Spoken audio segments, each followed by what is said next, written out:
नमस्कार।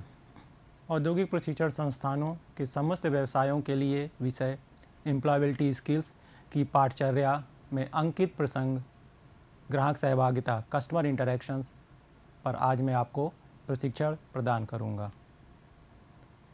आज के प्रशिक्षण में हम शारीरिक भाषा के बारे में समझेंगे।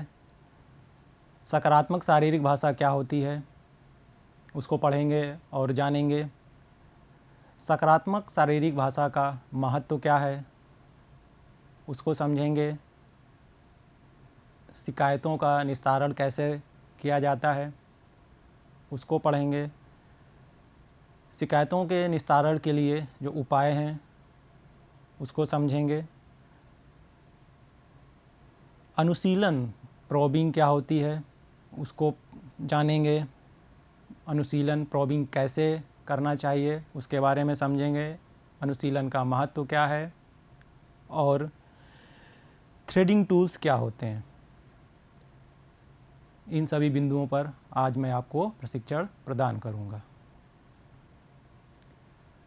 आइए शारीरिक भाषा से प्रारंभ करते हैं। शारीरिक भाषा क्या होती है? शारीरिक गति जैसे कि आँख की गति, चेहरे के भाव या के आँख के हिलने आदि के उपयोग को गैर मौखिक संचार के रूप में जाना जाता है। हमारे बॉडी का मूवमेंट,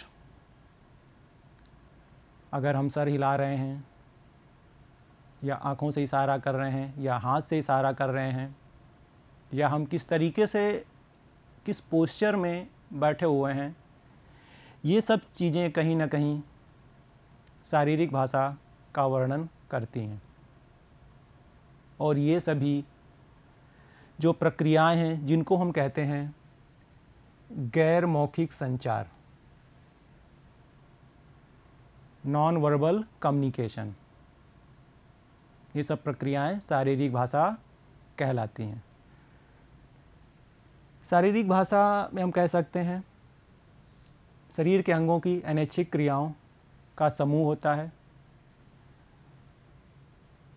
अंगों का मूवमेंट शारीरिक भाषा में शामिल होता है। और एक समझने का बिंदु यहाँ पर है कि जो शारीरिक भाषा है वो मुख्य रूप से आपके द्वारा नहीं समझी जाएगी। आप जिसके समक्ष अपनी शारीरिक भाषा को प्रकट कर रहे हैं उसके द्वारा आपकी शारीरिक भाषा का इवैल्यूएशन किया जाता है और समझा जाता है। शारीरिक भाषा आमतौर पर हम कह सकते हैं कि साक्षात्कार, बैठक आदि में महत्वपूर्ण भूमिका निभाती है। इसका एक महत्वपूर्ण रोल होता है। अब हम बात करते हैं सकारात्मक शारीरिक भाषा, positive body language. Positive body language को हम वर्णन करने के लिए कह सकते हैं आकर्षक, अट्रैक्टिव, मन भावन, प्लीजिंग दिखने वाली शारीरिक भाषा को हम सकारात्मक शारीरिक भाषा कह सकते हैं। मतलब अगर आपकी भाषा अट्रैक्टिव है, आपकी भाषा आपके समक्ष जो है, जिस गैदरिंग में, जिस भीड़ में आप हैं, वो उस भीड़ में अगर आपकी भाषा आपके समूह को अच्छी लग रही है तो उसको हम सकारात्मक शारीरिक भाषा, पॉजिटिव बॉडी लैंग्वेज की श्रेणी में रख सकते हैं। सकारात्मक शारीरिक भाषा जो पॉजिटिव बॉडी लैंग्वेज होता है वो आपको गरिमापूर्ण बनाता है, वो आपको डिग्निफाइड बनाता है, आपके अंदर कॉन्फिडेंस लेवल को बढ़ाता है, आपका आत्मविश्वास बढ़ता है। शारीरिक भाषा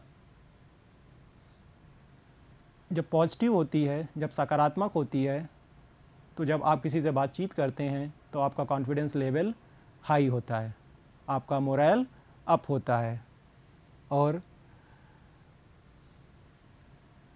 जब आप बात करेंगे, किसी सिंगल इंसान से बात करेंगे, एक व्यक्ति से बात करेंगे या समूह में बात करेंगे, तो आपकी बात को समझा जाएगा और उस पर विचार किया जाएगा।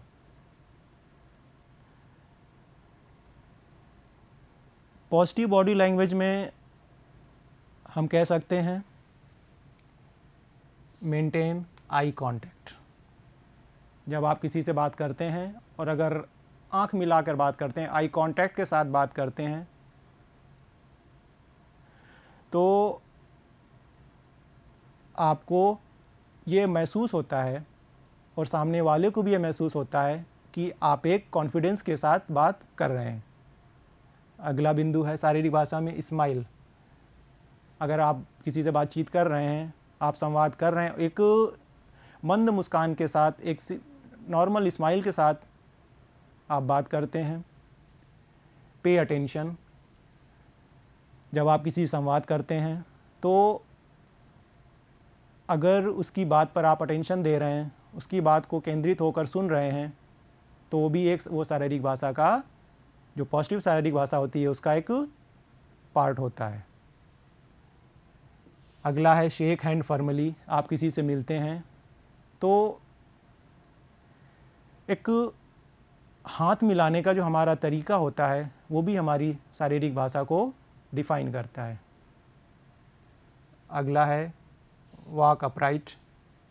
अगर आप किसी से टहलते हुए बात कर रहे हैं, टहलते हुए संवाद कर रहे हैं, तो आपका जो चलने का तरीका है, चलने का जो पोस्चर है, वो भी इस चीज़ को डिफाइन करता है। लास्ट बिंदु है यूज़ ए स्टेडी वॉइस।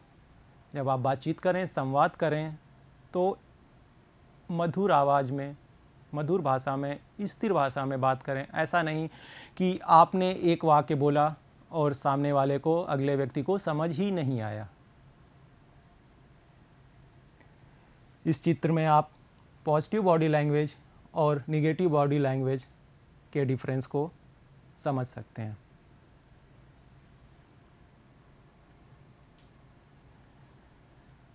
आइए अब सकारात्मक शारीरिक भाषा के विशेषताओं के बारे में समझते हैं। सकारात्मक शारीरिक भाषा बनाए रखकर व्यक्ति जो रिलेशंस होते हैं उनका विकास कर सकता है, रिलेशंस को स्थायी रख सकता है। यहाँ पर अगर हम उदाहरण देते हैं कि अगर आपकी बॉडी लैंग्वेज पॉजिटिव है और आप अगर किसी से इंटरेक्ट होते हैं, किसी से आप मिलते हैं, तो जो सकारात्मक भाषा के पहलू हैं, वो पहलू आपके पोस्चर में, आपके बॉडी लैंग्वेज में दिखाई देंगे। और पॉजिटिविटी जब आपके अंदर होगी, आपके बॉडी लैंग्वेज में जब पॉजिटिविटी होगी, तो कहीं ना कहीं से लोग आपसे जुड़ेंगे, रिलेशंस स्ट्रांग होंगे। मुखर व्यवहार। जब आपकी बॉडी लैंग्वेज पॉजिटिव होगी, आपका व्यवहार मुखर होगा। अगला बिंदु है सकारात्मक शारीरिक भाषा को शामिल करके व्यक्ति आत्मविश्वासी बनता है। पॉजिटिव बॉडी लैंग्वेज आपके अंदर कॉन्फिडेंस लेवल को बढ़ाती है, आपका आत्मविश्वास बढ़ता है। और जब आपका आत्मविश्वास बढ़ता है तो कहीं ना कहीं से आप किसी भी क्षेत्र में जब आप जाते हैं तो आपका कार्य सफलतापूर्वक पूरा होता है। अगला बिंदु है सकारात्मक शारीरिक भाषा के मुखर व्यवहार को बहुत से लोग पसंद करते हैं। जो पॉजिटिव बॉडी लैंग्वेज होती है, आपका अगर किसी से इंटरेक्शन होता है और आपकी अगर बॉडी लैंग्वेज सकारात्मक है, पॉजिटिव है, तो लोग आपको, सामने वाला, जिस समूह में आप हैं, वो समूह, वो व्यक्ति आपको पसंद करेगा। क्योंकि हर इंसान और समूह पॉजिटिविटी चाहता है। इसलिए पॉजिटिव बॉडी लैंग्वेज को पसंद किया जाता है। लास्ट बिंदु है हमारा अच्छी शारीरिक भाषा दैनिक गतिविधियों में और दैनिक गतिविधियों को बनाए रखने में एक महत्वपूर्ण भूमिका निभाती है। आइए शारीरिक भाषा के महत्व को समझते हैं। देखिए, कारपोरेट दुनिया में शारीरिक भाषा की महत्वपूर्ण भूमिका है। हम कह सकते हैं कार्य शब्दों से अधिक प्रभावी होता है। Action speaks louder than words.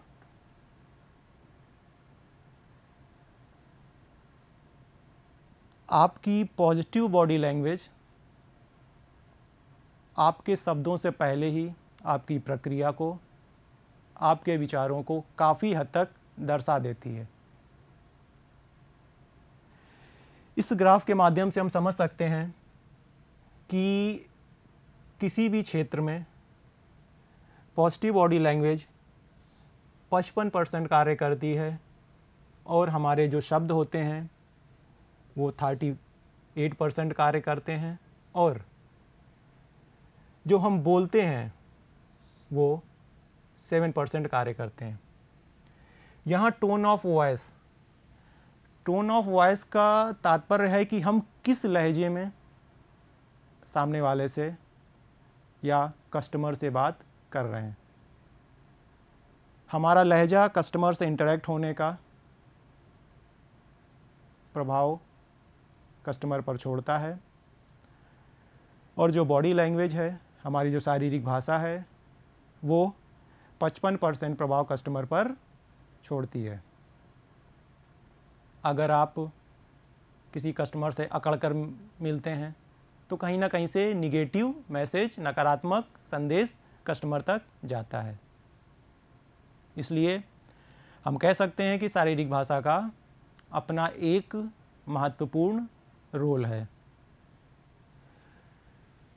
शारीरिक भाषा सकारात्मक होनी चाहिए और सकारात्मक शारीरिक भाषा व्यक्ति को सेल्फ कॉन्फिडेंट बनाती है, आत्मविश्वासी बनाती है। सकारात्मक शरीर की भाषा व्यक्ति को अधिक सरल तरीके से सूचना और राय देने में सक्षम बनाती है। कहने का मतलब है कि अगर आपकी बॉडी लैंग्वेज पॉजिटिव है, आपकी बॉडी लैंग्वेज, आपकी शारीरिक भाषा सकारात्मक है, तो आप सरलता से अपने विचारों को रख सकते हैं और सामने वाला व्यक्ति आपको आसानी से समझ सकता है। अगला बिंदु है सकारात्मक शारीरिक भाषा वाले लोग अधिक लोगों को आकर्षित करते हैं। मैंने पहले ही बताया कि पॉजिटिविटी इंसान को आपकी ओर खींचती है, चाहे वो विचारों की पॉजिटिविटी हो या बॉडी लैंग्वेज की पॉजिटिविटी हो। इसलिए अगर हमारी शारीरिक भाषा पॉजिटिव है तो व्यक्ति हमारी ओर आकर्षित होगा।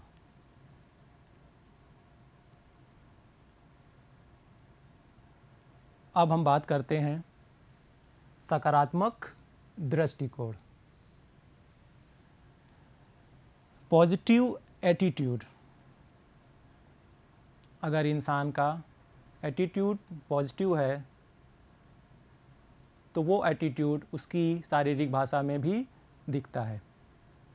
अगर इंसान का एटीट्यूड निगेटिव है तो उसका निगेटिव एटीट्यूड उसकी शारीरिक भाषा में दिखेगा और उसकी शारीरिक भाषा जो है वो निगेटिविटी की तरफ बढ़ेगी।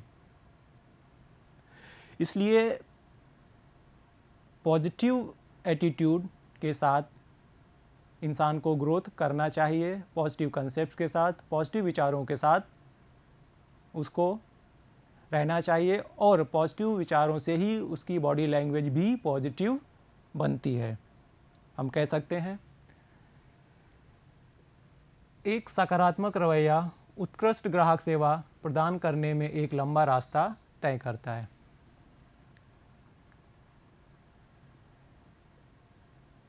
अगर हमारा बॉडी लैंग्वेज, हमारे विचार, हमारा कंसेप्ट पॉजिटिव है, तो एक पॉजिटिव वे में जब हम कस्टमर से इंटरेक्ट होंगे, कस्टमर से मिलेंगे, तो वो जो हमारा इम्प्रेशन होता है, जो हमारा, जिसको हम कहते हैं फर्स्ट इम्प्रेशन हमारा जो है, वो कस्टमर को हमारे साथ जुड़ने के लिए बाध्य कर देता है।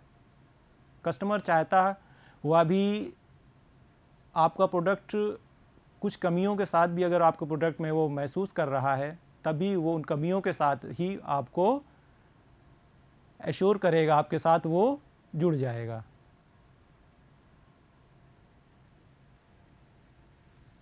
अगला हम बात करते हैं सही रवैया नकारात्मक ग्राहक अनुभवों को सकारात्मक ग्राहक अनुभवों में बदलता है। Right attitude changes negative customer experience into positive customer experience. अगर आपके विचार, आपके कंसेप्ट सही हैं, पॉजिटिव हैं, तो मैंने पहले ही बताया कस्टमर ना चाहते हुए भी आपके साथ जुड़ जाएगा। अगर आपके प्रोडक्ट में, आपकी सर्विसेज में कोई थोड़ी बहुत कमियां भी हैं, लेकिन अगर आपका रवैया पॉजिटिव है, आपका रवैया सकारात्मक है, तो कस्टमर आपके साथ जुड़ जाएगा। आपके संवाद में अगर कस्टमर को पॉजिटिविटी मिल रही है, आपकी बॉडी लैंग्वेज से अगर कस्टमर को पॉजिटिविटी मिल रही है, आपका इंटरेक्शन अगर पॉजिटिव है, तो कस्टमर आपके साथ जुड़ जाता है। आइए बात करते हैं शिकायतों के निस्तारण पर, ग्रीवांस रिड्रेशल पर। क्योंकि जब हम सर्विसेज प्रोवाइड करते हैं तो सर्विसेज में कहीं ना कहीं से 100% तो हम सेटिस्फेक्शन कस्टमर को नहीं दे पाते हैं कभी भी, या हमारा प्रोडक्ट कभी 100% नहीं हो पाता है। तो सर्विसेज में अगर समस्याएं आती हैं तो उन समस्याओं का हम निस्तारण, उन शिकायतों का निस्तारण कैसे करें।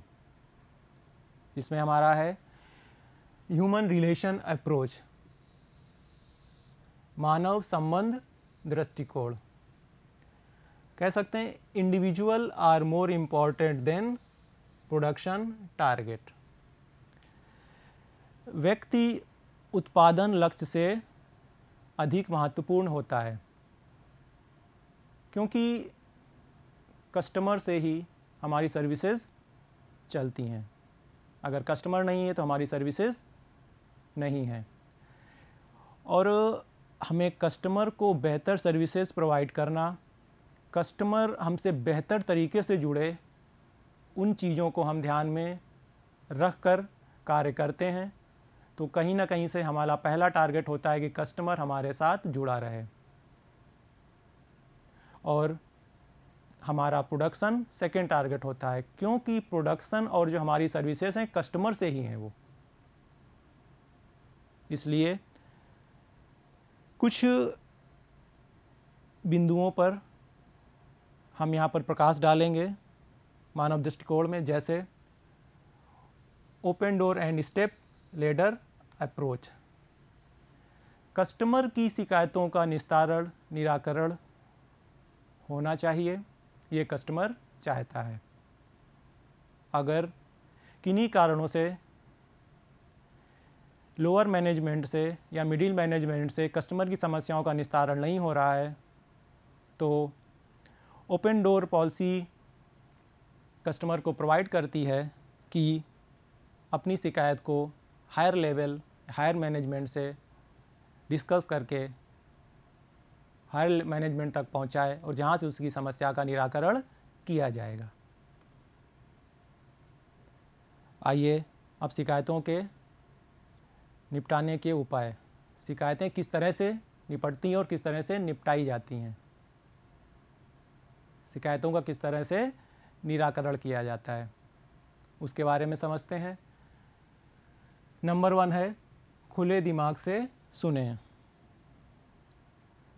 कस्टमर जब आपके पास अपनी समस्या को लेकर आता है तो आपका यह दायित्व होता है, कस्टमर रिप्रेजेंटेटिव का यह दायित्व होता है कि वो उसकी समस्या को खुले दिमाग से सुने। ऐसा नहीं है कि आपने थोड़ी बात को कस्टमर के सुना, फिर आपने बीच में इंटरफेरेंस किया, पहले आप कस्टमर की पूरी समस्या को सुन लें और अपने बिना किसी अप्रोच के, जब आप उसकी समस्या को खुले दिमाग से, ओपन माइंड से सुन लेंगे, तब आप उसकी समस्या के बारे में समझेंगे और उसके निराकरण की ओर बढ़ेंगे। अगला बिंदु है समस्या को वापस दोहराएं। जब आपने समस्या को सुन लिया है तो यह आपका दायित्व होता है कि उस समस्या को आप रिपीट करें, कस्टमर के सामने उसको आप दोहराएं, जिससे कस्टमर ये एश्योर हो जाए कि आपने उसकी समस्या को समझ लिया है और उसको ये महसूस हो कि जब आपने समस्या को समझ लिया है तो कहीं ना कहीं से उसकी समस्या का निराकरण हो जाएगा। अगला बिंदु है समस्या के निराकरण का आश्वासन दें। आप कस्टमर को एश्योर करें, कस्टमर को आश्वासन दें और आपकी प्रतिक्रियाओं से कस्टमर को ऐसा महसूस हो कि आपकी समस्या का निराकरण संभव है और आपकी समस्या का निराकरण जल्द से जल्द कर दिया जाएगा। यहाँ पर एक समझने का विषय ये है कि कंपनी की ओर से किसी भी दोष को स्वीकार किए बिना एवं किसी पर दोष लगाए बिना, ये बहुत ही अहम बिंदु है जिसमें हम कह सकते हैं कि जब कस्टमर आपसे समस्या बताता है तो आपका पहला दायित्व ये होता है कि आप उस प्रोडक्ट को लेकर, उस सर्विसेज को लेकर ना ही कंपनी का दोष दें और ना ही किसी के का उत्तरदायित्व उस पर रखें कि उसके वजह से इस प्रोडक्ट में, आपकी सर्विसेज में ये समस्या आई है। अगला है तुरंत पालन करें, फॉलो अप। समस्या के निराकरण की जो प्रक्रियाएं हैं उनको तुरंत आप फॉलो अप करें और उसको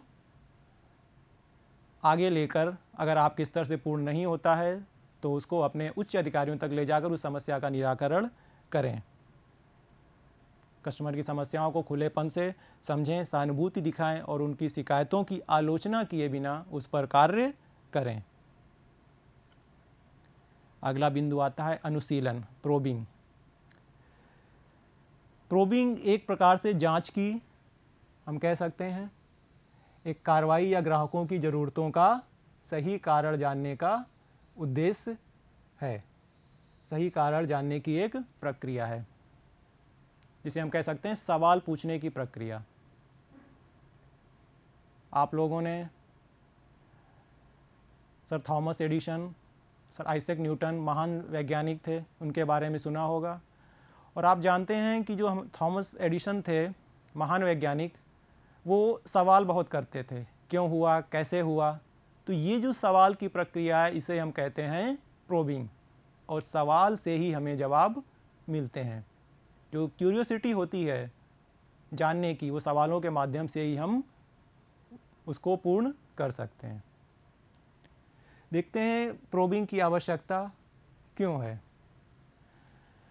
प्रोबिंग ग्राहक की जानकारी इकट्ठा करने के लिए आवश्यक है। अपने ग्राहकों की ज़रूरतों को आप समझ सकते हैं प्रोबिंग के माध्यम से। अपने ग्राहकों की छिपी हुई ज़रूरतों को और उनकी आवश्यकताओं को आप समझ सकते हैं। कभी कभी ग्राहक अपनी आवश्यकताओं को नहीं समझा सकता है, बता सकता है, परंतु प्रोबिंग तकनीक से, आपके सवालों से वो उसकी जो समस्याएं होती हैं, उसकी जो ज़रूरतें होती हैं, आप समझ लेते हैं, बातचीत पर नियंत्रण हासिल कर सकते हैं। और प्रोबिंग आवश्यक है प्रत्यक्ष बातचीत के लिए, ग्राहकों की सुविधा क्षेत्र को बढ़ाता है और ग्राहकों को उनकी वास्तविक ज़रूरतों के बारे में विशिष्ट होने में मदद करता है। उनकी जो स्पेसिफिक रिक्वायरमेंट्स है उसमें वो मदद करता है।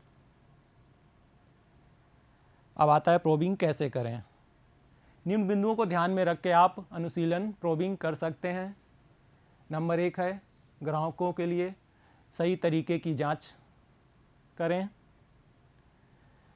अपनी जांच शुरू करने के लिए सही प्रक्रिया, सही समय का चयन करें, प्रभाव का उपयोग करें, उचित टोन, पेस का इस्तेमाल करें, ग्राहकों से अन्य सूचना प्राप्त करें, पुनः केंद्रण करें। कोई समस्या अगर है, आपको नहीं समझ आ रहा है, एक बार फिर से उसको पहले स्टेप से जाएं और पुनः प्रेशर करें। इन बिंदुओं के द्वारा आप अनुशीलन का कार्य बखूबी निभा सकते हैं। अनुशीलन का महत्व। अनुशीलन जांच प्रक्रिया का एक कार्य है। अनुशीलन एक जांच प्रक्रिया के अंतर्गत एक बिंदु है जिसमें हम कह सकते हैं कि ओपन एंडेड प्रोबिंग और क्लोज एंडेड प्रोबिंग, ये दो प्रक्रियाएं हैं अनुशीलन की। ओपन एंडेड प्रोबिंग बातचीत को बड़ा करने के लिए, जैसे आपने किसी से सवाल किया कि आपके परिवार के बारे में बताइए। जब परिवार के बारे में बताएगा तो विस्तृत आपको बताएगा। अगर उसी सवाल को आप क्लोज एंडेड प्रोबिंग में कहते हैं कि आपके परिवार में कितने लोग हैं, तो वो परिवार की संख्या बता देगा, अधिक से अधिक परिवार के सदस्यों का नाम बता देगा। तो आवश्यकता के अनुसार प्रोबिंग की इन विधियों को इस्तेमाल किया जा सकता है। प्रोबिंग में कुछ थ्रेडिंग टूल्स हैं जिनके द्वारा आप प्रोबिंग की प्रक्रिया को पूर्ण करते हैं, जैसे क्यों, कैसे, किसका, कहाँ और क्या। इन थ्रेडिंग टूल्स के माध्यम से आप 99% प्रोबिंग की प्रक्रिया को पूर्ण कर लेते हैं। हम कह सकते हैं वाई, हाउ, व्हेन, वेयर और हु। ये जो प्रोबिंग के टूल्स हैं, थ्रेडिंग टूल्स, जिनकी सहायता से हम प्रोबिंग की प्रक्रिया को पूर्ण करते हैं। आज के इस प्रसंग में मैंने आपको शारीरिक भाषा के बारे में समझाया। सकारात्मक शारीरिक भाषा क्या होती है, सकारात्मक शारीरिक भाषा का महत्व के बारे में बताया, शिकायतों का निस्तारण कैसे करते हैं उसके बारे में बताया, अनुशीलन क्या होता है, अनुशीलन में थ्रेडिंग टूल्स क्या होते हैं उनके बारे में बताया, और अनुशीलन का महत्व क्या होता है उसके बारे में आज मैंने आपको प्रशिक्षण प्रदान किया। आज का प्रसंग मैंने विभिन्न स्रोतों से संकलित किया है, विकिपीडिया से, vendhq.com वेबसाइट से लिया है और wisdomjobs.com से, और छायाचित्र मैंने गूगल की सहायता से संकलित किए हैं। आज का प्रशिक्षण कस्टमर इंटरैक्शन के बारे में मैंने आपको बताया और समझाया। आशा है आपको यह प्रशिक्षण भविष्य के लिए मददगार साबित होगा। धन्यवाद।